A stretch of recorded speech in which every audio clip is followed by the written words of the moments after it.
Good morning Odisha. आसंतु आज किसी पाणीपाग खबर उपरे नजर पकाइबा। राज्य उपरे आउ एक घूर्णिबलय आज लघुचाप क्षेत्र में परिणत हेब।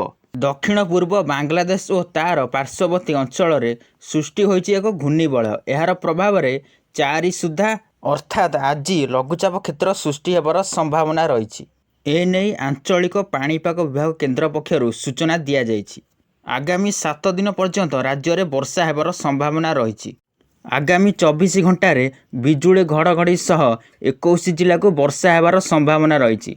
बालेश्वर, भद्रक, जाजपुर, केन्द्रापड़ा, कटक, जगतसिंहपुर, पुरी, खोर्धा, नयागढ़, गंजाम, गजपति, मयूरभंज, केउंझर, कोरापुट, मालकानगिरी, रायगड़ा, ढेंकानाल, जाजपुर, कंधमाल, कलाहांडी, नवरंगपुर, उपकूल ओडिशार एही जिले में बिजुली घड़घड़ी सह वर्षा हेबार सूचना रही।